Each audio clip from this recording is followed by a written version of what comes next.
Não sei se respondi à tua pergunta do critério do Reels. Aquilo que eu escolho normalmente tenho isto bem consciente, que é eu olho para os cortes que as outras pessoas fazem dos seus podcasts e não é isto. Sim. Às vezes também há isto na conversa deste podcast, mas normalmente não é isso que eu escolho para os cortes. Não estou a dizer que estou a fazer bem, só que o meu critério não é aquilo. E achas que se perguntasses ao comediante com quem estás a falar e que usas essa conversa para fazer o Reels, se ele escolhesse um segmento para cortar e para pôr em Reels, achas que vocês estariam em sintonia? Que iam escolher os dois o mesmo? Ou não? Volta e meia podíamos estar, mas acho que não, acho que não. Tendo em conta Ele se calhar que teria mais tendência para escolher uma parte onde ele teve piada. Até pode nem ser o tema mais interessante, né? Pode ser sobre rolhas, mas ele teve bué da bem a falar sobre rolhas. E se calhar acabava por ser isso que ele escolhia. Enquanto tu, se calhar, como és aqui o chapéu de chuva do podcast, poderias até escolher um tema que não te favorece tanto, mas mas que é interessante, não é? E que reflete bem o podcast. nesse aspecto eu também Não escolheria. sei se me fiz entender. Sim, eu percebi, mas nesse aspecto eu também escolheria esse das rolhas. Como não há muita gente a falar de rolhas, certamente escolheria. Esse é um dos meus critérios. É, Sim, sim. ok, não há muita gente a falar sobre isso, vamos falar sobre isso.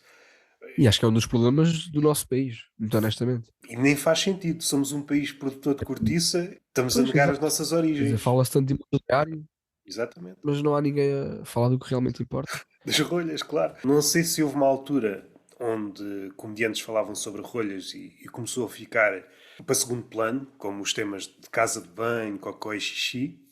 É cocó, xixi e rolhas, que é.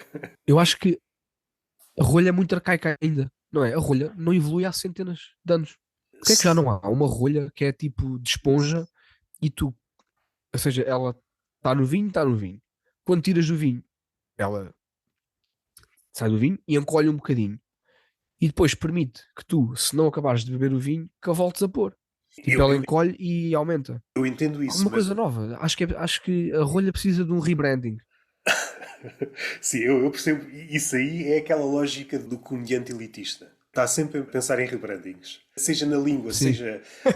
A lógica principal é sempre essa. É regras de etiqueta, que não deixa de ser curioso quando é um comediante e está sempre preocupado, não naquele sentido à Seinfeld, de vamos pôr as palavras no sítio certo para isto ter a Sim. máxima eficácia enquanto piada, mas cuidado com esta palavra. Pondo em perspectiva, historicamente, é um contrassenso.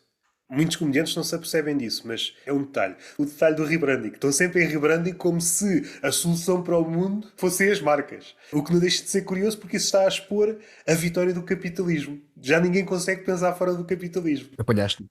Estou só a contrapor. Não quer dizer que para esses comediantes a solução é sempre o rebranding. Não é afetar o problema Sim, em sim. si, perceber o problema, não. É falar de outra forma, normalmente em forma de slogan. E isso, Porque é mais divertido. É desse mais lado da divertido comédia, para as nossas cabecinhas. sim, eu percebo isso. Entretém E mais. entretém, entretém. Volta e meia também recorre a isso. No entanto, a médio e longo prazo, já aqui há uns 50 anos, que há pessoas que notaram que há uma deriva para esse lado de a linguagem está toda a ficar publicitária. Pequenas frases, frases muito simples. Sim, Quando tu sim. és bombardeado por esse tipo de discurso, depois surge outro no limite mais barroco e tu não consegues entender. E depois há professoras na Ok. universidade que docentes de literatura, em que do outro lado estão supostamente alunos versados para literatura e não conseguem perceber nada. Quando a linguagem é clara. Chegas ao Sim, limite sim. de um escritor que tem uma linguagem simples, por exemplo, Gonçalo M. Tavares, que tem uma linguagem muito simples. Segundo as palavras dele, é uma linguagem bíblica em que o pão, a mesa é mesa, não há cá grandes arabescos. Ouvi um podcast há pouco tempo onde ele lá esteve. Tem amigos médicos que não conseguem perceber as frases dele. E isto põe tudo em perspectiva. Se alguém que tem uma carreira académica, que volta e meia está com a cabeça no meio dos livros, não consegue entender frases simples, epá, temos aqui um mundo muito complicado. Isto não vai lá com rebrandings. Precisa de outra coisa. Aquela frase de... Acho que. Diz. Diz. Há aqui uma ideia, variações desta ideia, que chega de pensamento, nós precisamos é de agir. E toda a gente aplaude. E há variações desta. Eu lembro da Joacine, Sim. eu gaguejo, mas no pensamento não gaguejo. Uma frase assim deste género. E toda a Sim, gente sim. aplaude quando ela está a dizer a maior baboseira de todas. O pensamento é de natureza gaguejante. Quando tu estás a pensar, estás a gaguejar porque estás a ir em direção a qualquer coisa que não sabes. O pensamento não é um slogan. E se tu não sabes, não podes ser categórico. E isto revela todas as nossas fraquezas intelectuais. No campo do ativismo, quando chega de pensar, nós temos de agir. E dá vontade de dizer, vamos lá ver uma coisa. Se nós temos feito alguma coisa, é agir. Temos agido mal. Se há coisa que nunca foi testado na história da humanidade, é pensar. Raras foram as vezes em que nos aproximámos de um problema, deixa lá perceber o problema de todos os ângulos. E nós Sim. estamos aí no sentido completamente. O pensamento, já alguns filósofos profetizam, será coisa do passado daqui a uns anos, porque, epá, o pensamento é uma coisa que nada tem que ver com o nosso mundo. Nós estamos habituados à eficácia. Talento. É lento, nós estamos habituados a uma linguagem publicitária, de slogans, do rebranding. Nós nunca atacamos realmente o problema. Nós estamos sempre à volta, fôssemos uma espécie de aura. Nós não queremos tocar nas coisas, não é? Porque isso, seja na comédia, seja na vida normal, nós temos esta ideia muito engraçada que é nós temos medo que as coisas penetrem em nós. O amor é mais ou menos isso. Quando estamos com a permeabilidade máxima,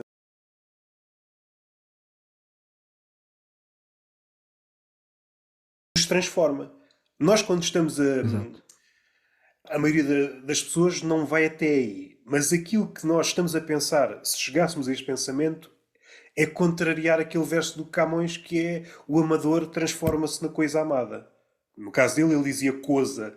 Na altura escrevia-se coisa. Este verso é importantíssimo. Quando tu estás a agir no sentido contrário, em que achas que amas uma coisa ou amas uma pessoa, mas não permites que essa coisa ou essa pessoa te transforme, tu estás a fazer tudo mal. Se tu estás a fazer comédia Ok. e não permites que essa comédia transforme o objeto desse beat, epá, estás a fazer tudo mal. Se tu achas que amas uma pessoa ou estás apaixonado por uma pessoa e não permites que essa pessoa te mude porque meu hiper narciso, eu já sou perfeito logo, não preciso de mudança de nenhuma ordem, tu estás a fazer tudo mal. Qual é a solução de primeiro e mais fácil? O rebranding. Fazer de conta que mudou quando tudo permanece igual. Isto está presente em todas as áreas. Política, humor, ativismo, tudo. Nós achamos que a mudança é realmente boa e às vezes é, só que também não estamos dispostos a mudar. E então qual é uma solução que arranjamos? Vamos fazer o rebranding. Vamos mudar de nome. Estás a sugerir que a palavra e o conceito de rebranding precisam de um rebranding. Também precisa. Já estive em publicidade, como copy. Eu sei o que é aquela área, mas Sim, sim. filosoficamente falando, eu estou cada vez mais afastado. E eu só cheguei a esta ideia pá, aí há meses. Se uma ideia que está presente na nossa sociedade, se tivesses que definir o que é a nossa sociedade, o que é que dirias? É uma sociedade hipócrita, ok? Acho que nunca fomos uma sociedade faz de conta, ainda que quando nos põem o microfone à frente eu sou genuíno. Este é o contraste Sim, hilariante. Nunca fomos tão sim, sim, hipócritas, sim. mas nunca dissemos tantas vezes que somos genuínos. Um contraste gritante é aquele abismo que ocupa vários filósofos, que é o abismo entre a palavra e a ação. O abismo entre a palavra e a ação nunca foi tão grande como no século XXI. Eliminar o atrito. É isto. É outra Ok. coisa que define a nossa sociedade. Nos pagamentos, quando se retira o dinheiro físico da equação e passa a digital, é cada vez a economia vai sempre no sentido de eliminar atrito. E o design está aqui como intermediário de eliminar atrito. Mas há um ponto a partir do qual, se tu eliminares o atrito, também estás a eliminar a humanidade. A humanidade, se tivesses de dar aqui uma definição à pressa, é, sobretudo, hesitação, ou a possibilidade de hesitar. Se tu não podes hesitar, tu estás só a ir na corrente, usando terminologia mais antiga, tu és só vítima do destino e vais por aí. Se eliminas essa vertente do E, ser humano, acabas por só agir com base no instinto, não é? E isso é o que exa- define o animal. Um animal. e nem sei se é na base do instinto. Tu, às tantas, és uma espécie de fantoche, a tua vida toda programada por outros. Há esta ilusão das escolhas, mas todas as escolhas já foram propostas por outros. Vivemos nesta ilusão das escolhas quando na verdade é tudo basicamente a mesma coisa. O exemplo mais fácil é a Netflix. Uma oferta enorme de filmes. Vais ver os filmes e depois, isto é tudo mais ou menos a mesma coisa. Num dos filmes há um gajo com uma polpa, noutro há outro gajo com um cabelo de outra cor. Vais ver os diálogos, prestar atenção nos diálogos, isto é exatamente a mesma coisa. É um bocado, voltando um bocadinho à questão da rolha, é a cena Sim, de. onde é que fomos? É Começámos a na questão rolha. de se não está estragado, não mexas. Sim, sim. Com os filmes e com a Netflix é um bocado isso, né? Descobriu-se ali que aquela fórmula funciona, que as pessoas reagem muito bem a ela e epá, não está estragado, não é preciso arranjar. E depois o que a Netflix faz? Quem diz a Netflix diz tudo. Descobres ali um bocadinho a pólvora, não é? Ok, isto resulta, e agora é espremer ao máximo a teta, não é? Sim, sim. Até as pessoas cansarem ao máximo desta torneira e depois quando começarmos a perceber que esta torneira já não está a pingar mais, percebe-se, olha, há ali outra torneira que as pessoas vão começar a ir beber. E depois é abrir ao máximo, tal, e é sempre isto. E isto impossibilita que estejam 4 5 6 torneiras abertas ao mesmo tempo. É impossível. Há sempre só uma torneira a jorrar muito, muito, muito, muito. E passamos de uma para a outra. E isso impede-nos de ter a tal escolha que estavas a dizer, a tal hesitação, que é, ok, então se eu tenho 5 torneiras, vou parar e vou escolher destas 5 torneiras qual é que eu quero ir, mas só está uma a correr bué, eu vou àquela e depois vou à outra que tiver. Acaba-se por eliminar também o atrito, como estavas a dizer, dessa forma. O atrito é inseparável da nossa condição humana. Se tu eliminares o atrito, há um ponto a partir do qual tu deixas de ter mãos na tua E é vida. perigoso, não é? É perigoso. E é perigoso. Se não houver atrito, é perigoso. É como um carro que está a andar numa estrada molhada. A metáfora é quase literal, né? Porque o Sim, sim, atrito é sim. literalmente o que nos providencia segurança. Tiras o Exatamente. atrito, é Exatamente. perigoso. Vais contra uma árvore, esbarras. E por mais que E, tu mexas o volante e vais aos travões e não sei o que, não sei o que mais, não consegues fazer nada porque não há atrito para agarrar. Não há e hesitação, como estavas a dizer. eu acho que sem hesitação tornas-te um autómato. Esse é o ideal da máquina. É algo que trabalha sem pensar, sem hesitar, vai de uma tarefa A para a B, C, etc., percorre o abecedário e depois volta ao princípio, caso lhe apeteça. Não pensa de um ponto A para o ponto B. É mais ou menos isto que está a Sim, passar. Vá para as empresas. Há uma ideia muito fixe para perceber hierarquias de poder e política, que é um poder sem contrapoder torna-se tirânico. claro. É uma verdade absoluta. Estejas tu numa empresa, estejas na política, um poder sem um contrapoder resvala sempre na tirania. Podes pensar no ativismo, um ativismo onde não haja contrapoder, não há diálogo, pensa-se sempre perfeito e vai por aí afora até.